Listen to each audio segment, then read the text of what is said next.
ऐसे क्वेश्चन जो कि हमारे सीबीएसई की बोर्ड एग्जामों में लास्ट 10 ईयर्स में पूछे गए हैं। इसमें कुछ क्वेश्चन हमारे सामने देखिए है। जैसे पहला क्वेश्चन कह रहा है, ध्यान दीजिए, कह रहा है एक अभिक्रिया है A plus B gives P, जिसके लिए अभिक्रिया का दर नियम दे दिया है कि A के पावर 1/2 और B के पावर 2। तो कह रहा है इसकी अभिक्रिया की कोटि, तो सिंपल से इनको पता है ना अभिक्रिया की कोटि क्या होती है। अभिक्रिया की कोटि बराबर सांद्रताओं, दर नियम में सांद्रताओं घाटों का योग, मतलब बेटा हो जाएगा 1/2 धन 2, मतलब 2 दूनी 4 5/2 2.5। इसकी अभिक्रिया की कोटि जो है पहला वो क्या होगा बेटा 2.5 होगा। दूसरा ध्यान दो, आपसे करा कुछ किसी अभिक्रिया के लिए वेग स्थिरांकों के मान कुछ दिए हुए हैं, जिनके देखकर हमको बताना है कोटि क्या होगी। पहला देखो बेटा K बराबर दिया है 2.3 10 के पावर -5 लीटर मोल के पावर -1 सेकेंड के पावर -1। आपको पता है ना ये मात्रक जो होता है किसका होता है बेटा, द्वितीय कोटि का होता है। किसका होता है, द्वितीय कोटि का है। तो ये इसलिए अभिक्रिया क्या होगी ये बेटा, अभिक्रिया की कोटि, अभिक्रिया की कोटि होगी ये मात्रक जो है द्वितीय कोटि का है, इसलिए क्या होगा अभिक्रिया कोटि क्या होगा 2, क्योंकि अभिक्रिया कोटि के 2 का मात्रक क्या होता है, यही होता है लीटर के पावर 1 मोल के पावर -1 लीटर के पावर 1 सेकेंड के पावर -1 होता है। दूसरा देखा जाए बेटा, वहां पे K का मान दिया हुआ है 2.3 10 के पावर -5 लीटर मोल के पावर -1 सेकेंड के पावर -1।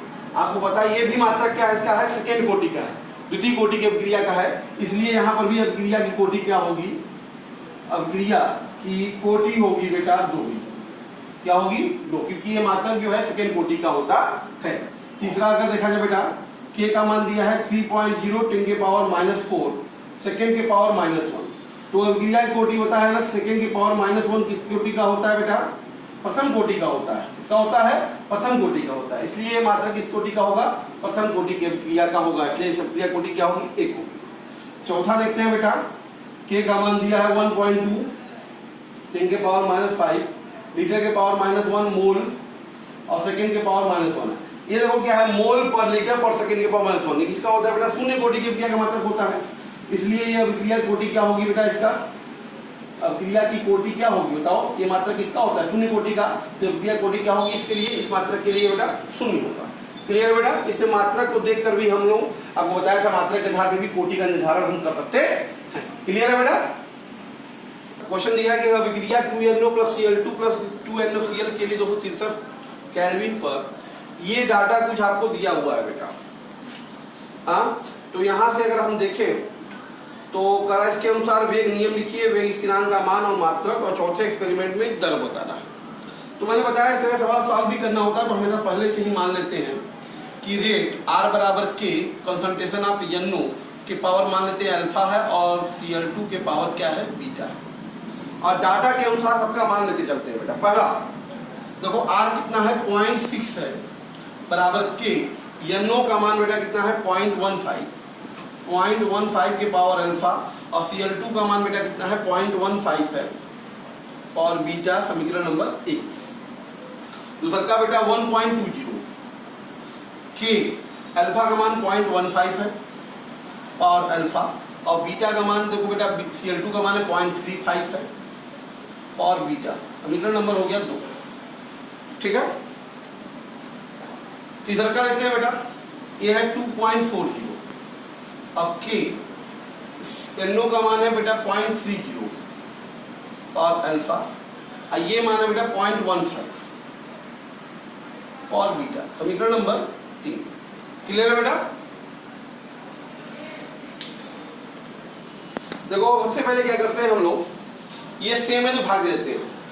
1.20 में 0.60 से भाग दे दिया तो ये हो गया K 0.15 के पावर अल्फा और 0.35 है और बीटा, और यहाँ पे अगर देखा जाए बेटा K ये है 0.15 के पावर अल्फा और बेटा ये हो गया हमारे पास 0.15 और बीटा। तो यहाँ से देख रहे हैं तो ये देखो तो ये हमारा कट जाएगा, ये 2 हो जाएगा, 6 गुना 12.6, और ये इसे कट गया तो यहाँ हमारे पास क्या बचा बेटा 35/15 के पावर बीटा। या अगर बात करें तो लगभग की बात करें तो ये 2 के घाते बीटा ही होगा, लगभग 2 के घाते बीटा। भाई 2 दशमलव कुछ आएगा तो लगभग 2 मान लेते हैं, इसका मतलब बीटा की वैल्यू जो होगी वो लगभग हमारी 1 होगी। यहाँ तुलना कर लिया हमने 1 पर, ठीक है। इसी प्रकार से अगर हम देखें बेटा, इन दोनों में भाग दे दें 2.40 अपान 0.6, तो ये हो जाएगा k 0.30 के पावर अल्फा और 0.15 के पावर बीटा है, अपॉन बेटा k 0.15 के पावर अल्फा और 0.15 के पावर बीटा। यहाँ देख सकते हो 24 4 हो गया ये, और ये बेटा देखो कट गया, ये कट गया कि कितना आ गया 0.30 अपान 0.15 के पावर अल्फा, दैट इज 4 बराबर 2 के पावर अल्फा। यहाँ से हम देखते हैं तुलना कर ले तो 2 के पावर 2 बराबर 2 के पावर अल्फा, तो अल्फा बराबर आ गया 2। अल्फा बराबर कितना आ गया बेटा 2, अल्फा बीटा मिल गया। तो पहला आंसर आया हमारा वेग नियम। वेग नियम क्या होगा बेटा, रेट बराबर क्या होगा बताओ, k कंसंट्रेशन ऑफ NO के पावर अल्फा है, अल्फा का मान हो गया 2, Cl2 के पावर बीटा है तो Cl2 के पावर 1, तो ये हमारा पहला आंसर हो गया, ये हो गया वेग नियम। दूसरा क्या पूछ रहा है बेटा, वेग स्थिरांक का मान k का मान, तो k का मान कितना होगा बेटा, rate upon concentration of NO का पावर 2 और concentration of Cl2, that is कोई भी दे लेते हैं वैल्यू ना, पहला ही दे लेते हैं बेटा। तो पहला रेट है हमारा 0.6 बटे NO का मान है 0.15 का होल स्क्वायर, 0.15 का होल स्क्वायर और गुणे बीटा का मान बेटा 0.15 है। इसको अगर गुणा भाग कर देते हैं आप तो वैल्यू जो आएगी आपकी 1.77, और मात्रक की बात करें तो ये तृतीय कोटि का है, थर्ड ऑर्डर का है, डेफिनेटली इसका मात्रक क्या हो जाएगा बेटा 1.77 हो जाएगा। तब ये मोल के पावर हो जाएगा बेटा -2, लीटर के पावर हो जाएगा 2, और मिनट में दिया है ना, तो मिनट के पावर हो जाएगा आपके पास -1। इसका मात्रक मोल के पावर -2, लीटर के पावर 2 और मिनट के पावर -1, 1.77 दिया जाएगा। क्लियर है बेटा। तीसरा पार्ट क्या कह रहा है, प्रयोग 4 में Cl2 के गायब होने की दर रेट, तो रेट बराबर सिंपली आप देखें चौथे प्रयोग में बात करेंगे तो k का मान है 1.77 इंटू कंसंट्रेशन ऑफ NO का पावर 2 है, NO का पावर 2 का मतलब क्या 0.25 का पावर हो गया 2, देखना, और इंटू कंसंट्रेशन ऑफ Cl2, तो Cl2 भी कितना है बेटा 0.25 ही है। अगर इसको पूरा हम गुणा कर देते हैं तो वैल्यू मतलब 78 मोल यम पर मिनट, ठीक है। इस तरीके से बेटा डाटा की मदद से हम सबसे पहले वेग नियम अल्फा बीटा मान के वेग नियम ज्ञात कर लेंगे, फिर जो हमारा पूछ रहा है उससे कैलकुलेट करके वैल्यू इस तरह से हम निकाल लेते हैं। क्लियर है बेटा। के बाद कराएगा विक्रिया N2O5 गिव 4NO2 + O2 के लिए निम्न डाटा दिया गया है। वैसे भी अगर हम नहीं भी लगाएं तो भी अगर ऑब्जेक्टिव होता तो हमको पता है N2O5 का अपघटन प्रथम कोटि का है, ये हम जानते हैं। फिलहाल यहाँ डाटा के अनुसार सॉल्व करने की कोशिश करते हैं हम लोग। इसके मैंने बताया हमेशा मान लेते हैं rate equal to k concentration of N2O5 है, पावर अल्फा मान लेंगे, ठीक है। तो आइए वैल्यू के रेट के साथ देखते हैं। तो रेट कितना दिया है बेटा 34 गुणे 10 के घाते -5 बराबर k, और बेटा ये 1.13 10 के घाते -2, समीकरण नंबर 1 हो गया, पावर अल्फा है। दूसरा क्या देखते हैं बेटा 25 गुणे 10 के घाते -5 बराबर k 0.84 10 के घाते -2 के घाते अल्फा है, समीकरण नंबर 2। दोनों को भाग देते हैं बेटा, दोनों को भाग दे दिया जाएगा। तो 34 गुणे 10 के घाते -5, आइए 25 गुणे 10 के घाते -5 बराबर k 1.13 10 के घाते -2 के घाते अल्फा, k 0.84 10 के घाते -2 के घाते बेटा अल्फा। ओके, ये कटेगा तो आएगा 34/25, आइए बेटा हो जाएगा कट जाएगा तो 1.13 ये भी कट जाएगा 0.84 के घाते अल्फा। इसको भाग दे दिया जाए बेटा तो लगभग ये वैल्यू 1.34 आएगी, और इसको भाग अगर आप देते हैं तो वैल्यू बेटा 1.35 आती है घाते अल्फा। तो ये लगभग देखिए सेम है, यहाँ तुलनात्मक अध्ययन करने पे अल्फा बराबर क्या आएगा, लगभग 1 आएगा। अल्फा बराबर कितना आ गया बेटा, 1।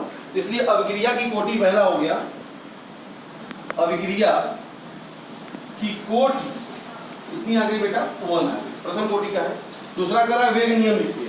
वेग नियम क्या होगा बेटा, रेट बराबर के कंसंट्रेशन ऑफ N2O5, ये हो गया वेग नियम। तीसरा का क्या पूछ रहा है बेटा, वेग स्थिरांक के बराबर क्या होगा बताओ, rate upon concentration of N2O5। तो बेटा रेट हम कोई भी रख देते हैं वैल्यू, कोई दिक्कत नहीं है। तो 34 गुणे 10 के घाते -5 और बटे ये हो गया हमारा 1.13 10 के घाते -2। बेटा इसको अगर भाग दे देते हैं तो के की जो वैल्यू आ जाएगी 0.9 10 के घाते -3। बेटा ये हो जाएगा मोल, सॉरी प्रथम कोटि का है ना, प्रति मिनट। ये इसका आंसर हो जाएगा वेग स्थिरांक का। क्लियर है बेटा, ध्यान दीजिए बेटा। नेक्स्ट क्वेश्चन हमारा क्वेश्चन है, चौथा देखते हैं पहले। बेटा आपसे कह रहा है कि एक अभिक्रिया है जिसके लिए वेग स्थिरांक के बराबर 2 गुणे 10 के घाते -2 यम के पावर -1/2 सेकेंड के पावर -1 है। जब आपको पता है ना यन कोटि के अभिक्रिया के लिए के का मात्रक क्या होता है बेटा, आपको बताया था मैंने, मोल के पावर 1 माइनस n, लीटर के पावर n-1 और सेकेंड के पावर -1। ठीक है, या सिंपली सिर्फ कह सकते हैं बेटा हम लोग यम के पावर 1 माइनस n और सेकेंड के पावर माइनस, तुलना कर लिया जाए n का मान निकल जाएगा। तो 1 माइनस n बराबर देखो कितना है, -1/2 है। कितना है, -1/2। तो बेटा यहाँ से n बराबर कितना आ गया, 1 + 1/2, n बराबर आ गया 3/2। तो अभिक्रिया की कोटि हमारी कितनी है, 3/2 की। तो इसका मतलब हमारा, तो आपको कह रहा है कि इसके लिए वेग नियम क्या होगा बेटा, R बराबर सिंपली हो जाएगा K और जो भी कंसंट्रेशन है A और उसके पावर हो जाएगा 3/2। तो कह रहा है कि प्रारंभिक सांद्रता को दे दिया है 0.69, तो दर ही निकालना है। तो दर निकालना है तो वैल्यू क्या देखेंगे, K का मान दिया ही है बेटा 2 गुणे 10 के घाते -2, A का मान बेटा दिया है 0.16 के घाते 3/2। ये हो गया 2 गुणे 10 के घाते -2, इसका मतलब हो गया 0.16 और गुणे बेटा 0.16 और 0.16 का स्क्वायर रूट, तो मतलब हो गया 0.4। ठीक है, ये हो जाएगा बेटा 16 चौका 64, 2 गुणे 0.064 10 के पावर -2। तो यहां से रहेगा हमारे पास 2 चौका 8, 2 छक्का 12 .128 10 के घाते -2 यम पर सेकेंड। ये आ गया हमारा इसके अभिक्रिया का दर। पहला आंसर ये होगा। Clear, okay. अब दूसरा क्या देखते हैं, पांचवा। बेटा पांचवा में देखिए जरा, यहाँ पे जो सांद्रता है और समय t और ये सांद्रता a में ग्राफ इस तरह से खींचा गया है। तो आप आपसे कहना भैया कोटि बताइए, ठीक है भैया कोटि बताइए। पहले यहाँ देखें तो ये देखो ए की संख्या c है, तो c जो है समानुपाती है t के घटता, यहाँ स्लोप माइनस में है, घट रहा है ग्राफ, तो c प्रोपोर्शनल टू -t होगा।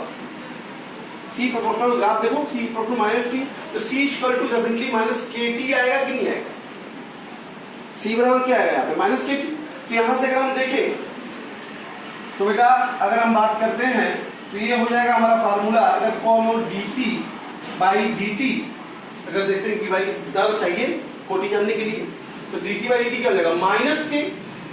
इसका मतलब क्रिया की जो दर है dc/dt बेटा प्रोपोर्शनल टू c के पावर 0 है, सांद्रता घाते 0 है। इसका सीधा सा मतलब हो गया कि अभिक्रिया की कोटि जो हो गई, पहला अभिक्रिया की कोटि क्या हो गई, अभिक्रिया की कोटि हो गया बेटा 0। अभिक्रिया कोटि क्या आ गई, 0 आ गई। ठीक है बेटा, तो यहां से अगर हम देखें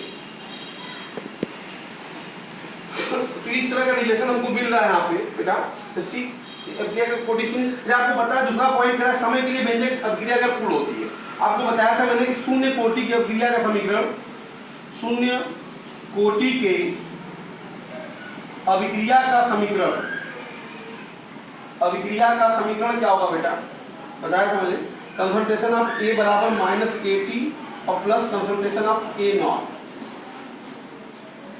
ठीक है, तो करा अभिक्रिया पूर्ण हो गई। तो भाई अभिक्रिया पूर्ण होने का अभिप्राय है, अभिक्रिया अगर पूर्ण हो रही है तो सीधी सी बात है कंसंट्रेशन ऑफ ए पूर्ण रूप से जो है सांद्रता 0 हो जाए। पूर्ण रूप से सांद्रता क्या होनी चाहिए, 0 हो जानी चाहिए। तो अभिक्रिया पूर्ण हो गया, पूरी कंसंट्रेशन क्या हो गया, एक अर्थात। तो अभिक्रिया पूर्ण होने का मतलब क्या हुआ, यही हुआ, एक की वैल्यू 0 कर दे तो समय का व्यंजक निकालना है। ये हमारा क्या हो गया, 0 बराबर हो गया माइनस के टी सॉरी और plus concentration of A not. तो बेटा यहाँ से टी बराबर क्या आ जाएगा बताइए, concentration of A not upon के।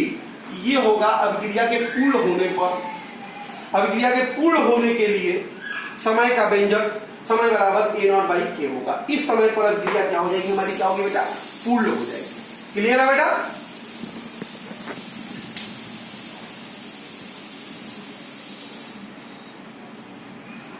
अभिक्रिया है ए एन बी के रूप में समय के साथ इस अभिक्रिया का परिवर्तन ग्राफ में दिखाया गया है। तो निम्न प्रश्नों का उत्तर पूछ रहा है, यन का मान, इस अभिक्रिया के सामने स्थिरांक का मान और ए के परिवर्तन का प्रारंभिक दर कह रहा है। आइए जानने की कोशिश करते हैं हम लोग सॉल्यूशन। देखो बेटा इस ग्राफ को ध्यान से देखो आप, अगर आप देख रहे हैं ए का ग्राफ देखो ये है और बी का ग्राफ ये है। फिलहाल पैराबोलिक है तो कोटि से हम संबंध निकालेंगे, बी कोटि होगा वो अलग बात है, लेकिन हमको फिलहाल यहाँ पे एन के बारे में जानना है। ये एन का मूल रिलेशन बता रहा है, इसका मैट्रिक गुणांक को जानने की कोशिश कर रहा है। तो यहाँ पे जरा ध्यान दो आप, ए के लिए देखो ए की जो सांद्रता है बेटा, सांद्रता देखो बेटा T1 बराबर 1 घंटा से T2 बराबर, यहां से देखो यहाँ पे पहले हम बात करते हैं, यहाँ से आते 5 घंटा, 5 घंटा अर्थात बेटा डेल्टा T बराबर T2 माइनस T1 बराबर 5 माइनस 1 बराबर 4 घंटे में, 4 घंटे में पहले देखो बेटा T1 बराबर 1 घंटे से 2 घंटा 4 घंटे में ए की जो सांद्रता है, ए की सांद्रता C1 बराबर देखो 1 घंटे में कितना है बेटा 0.5, कितना है देखो ए का मान 0.5 यम से C2 बराबर 5 घंटे में बेटा कितना चला गया 0.3 यम, 0.3 यम में, अर्थात डेल्टा सी जो हो गया हमारा यहाँ पे बेटा 0.3 माइनस 0.5 में 0 माइनस 0.2 यम परिवर्तित हुआ है। अब आप देख रहे हैं कि 4 घंटे में की सांद्रता 2 यम 0.2 यम परिवर्तित हुई है।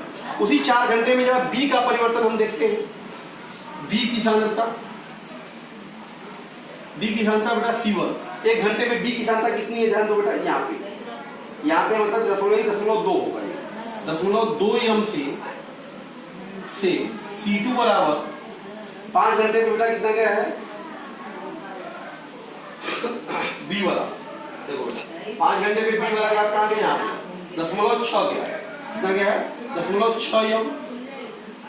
तो अर्थात बेटा डेल्टा सी जो है 0.6 माइनस 0.2 0.4 यम परिवर्तित हुआ। इससे ये क्या रिजल्ट निकला, इससे निकला है कि अभिक्रिया में, आप ध्यान दीजिए कि अभिक्रिया में 4 घंटों में ए के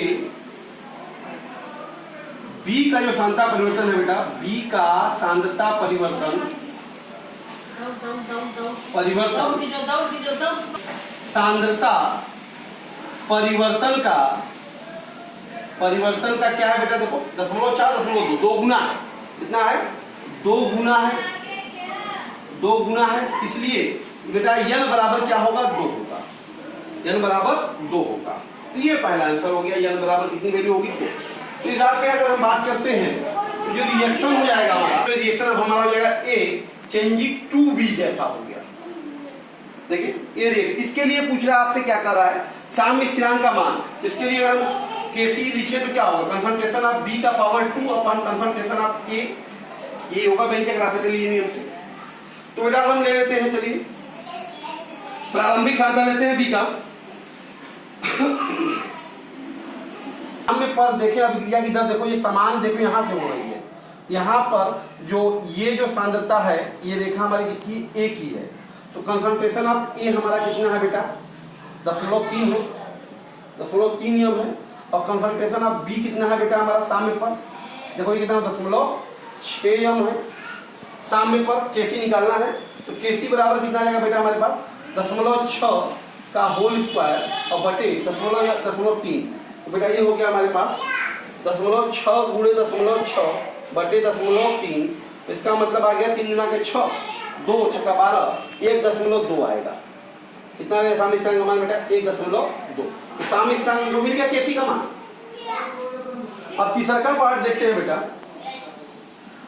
क्या कर रहा है कि ए के परिवर्तन की प्रारंभिक दर निकालनी है।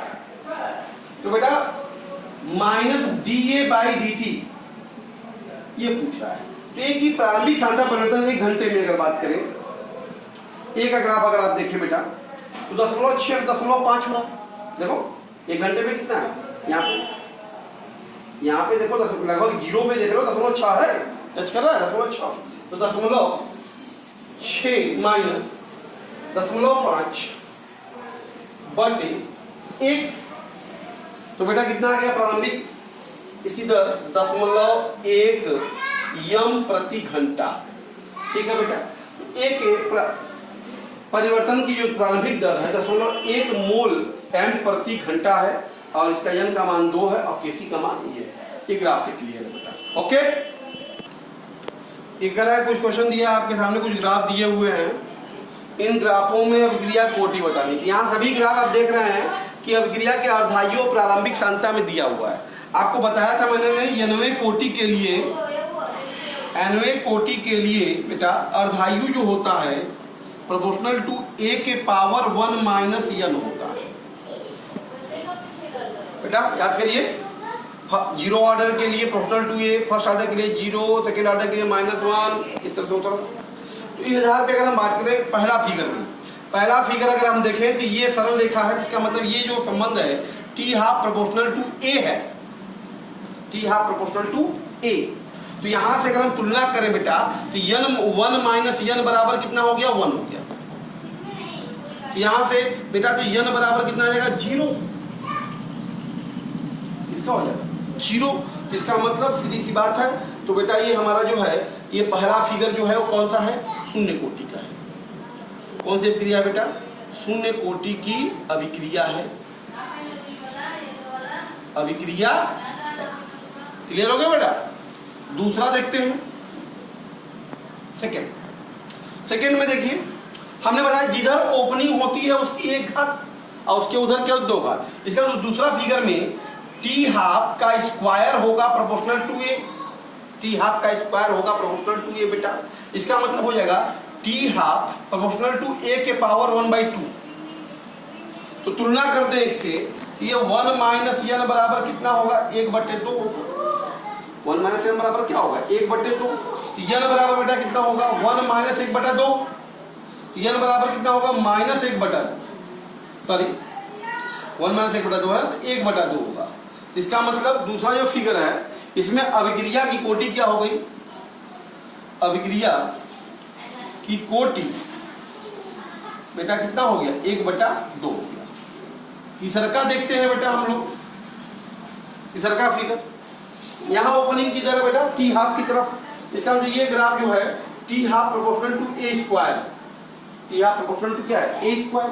यहाँ तुलना करते हैं बेटा, ये देखो n 1 माइनस n बराबर कितना है, 2। 1 माइनस n बराबर कितना हो गया, 2। n बराबर बेटा कितना होगा, 1 माइनस 2। इसका मतलब n बराबर कितना आ जाएगा, -1।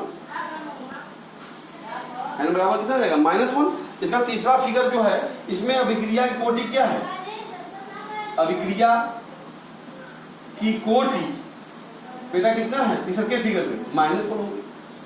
क्लियर है बेटा। चौथे फिगर को अगर ध्यान दें हम लोग, फोर्थ फिगर में ये देखो इस तरह से क्या है, इसका मतलब T half proportional to 1 by ये है। इसका मतलब क्या हो गया बेटा, T half proportional to A के पावर -1। तो इसका मतलब तुलना अगर हम कर दे तो 1 माइनस n बराबर -1 होगा। इसका मतलब क्या होगा बेटा, n बराबर 2। तो ये ग्राफ किसके लिए हो गया, यहाँ पे अभिक्रिया कोटि क्या होगा, चौथे फिगर जो ग्राफ बनाया गया हो उसके लिए है। यहाँ पे चौथे कोटि क्या, चौथे फिगर में क्या है बेटा, 2 है।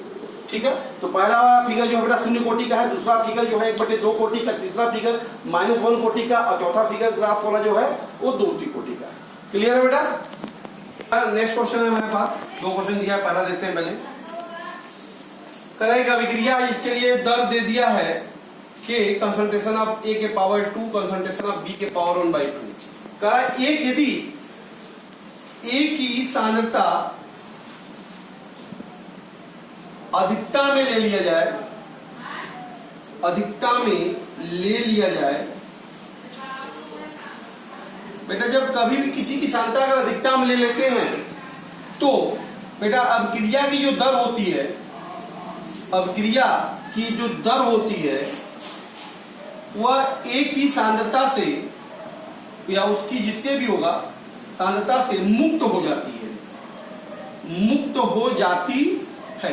इसका जब अधिकता ले लेंगे तो ऐसी स्थिति में इसका नेग्लिजिबल हो जाएगा। तो ऐसी स्थिति में जो रेट होगा अब वो ए के रिस्पेक्ट में नहीं, सिर्फ बी के रिस्पेक्ट में लिखा जाएगा। ध्यान दीजिएगा, जब वो अधिकता लेंगे तो ए को इसलिए नेग्लेक्ट हो गया। तो अब अभिक्रिया की कोटि क्या होगी तब हमारी इसी स्थिति में, तो ऐसी स्थिति में अभिक्रिया की जो कोटि होगी क्या होगी, 1/2। तो आंसर होगा 1/2। जब एक की अधिकता में लेंगे तो अभिक्रिया कोटि क्या हो जाएगा बेटा, 1/2 हो जाएगा। क्लियर है। दूसरा देखते हैं बेटा, एक अभिक्रिया है, इसके लिए व्यंजक दिया हुआ है रेट बराबर, ध्यान दो, -1/a dA/dt बराबर +1/c dC/dt बराबर बेटा +1/-1/x dx/dt, आइए है +1/y dy/dt। तो सीधी सी बात है, इस अभिक्रिया में बेटा a और x ऋणात्मक है तो a और x क्या होंगे, अभिकारक होंगे, और c और y धनात्मक है, c और y क्या होंगे, उत्पाद होंगे। तो अभिक्रिया लिखना शुरू कर दीजिए बेटा। a इसकी संख्या कितनी है, a है, तो ये होगा a प्लस अभिकारक क्या है बेटा, x है, तो x है, संख्या कितनी है, x है, तो x हो जाएगा a प्लस x गिव्स, उत्पाद में क्या बना है, c बना है, संख्या कितनी है, c हो जाएगा, प्लस और क्या बना है, y बना है, संख्या y है, तो वो अभिक्रिया हमारी कौन सी होगी बेटा, ये होगी a plus x plus c plus y, इसके लिए दर व्यंजक ये होगा। क्लियर है बेटा। तो बेटा इस तरह से हमने आपको अभिक्रिया की कोटि पे निर्धारित करने के जो विभिन्न प्रकार के सवाल थे जो हमने आपको बताया। अब इसके बाद बेटा हमारा और जो अभिक्रिया कोटि की जो समीकरण है हमारे इंटीग्रेटेड इक्वेशन जो हमने शून्य कोटि के लिए प्राप्त किया, प्रथम कोटि के लिए प्राप्त किया, द्वितीय कोटि के लिए, उस पर किस तरह के प्रश्न आते हैं उसको हम लोग नेक्स्ट वीडियो में आपसे अपलोड करेंगे बेटा। इसको इतना प्रैक्टिस कीजिए। Okay, thank you.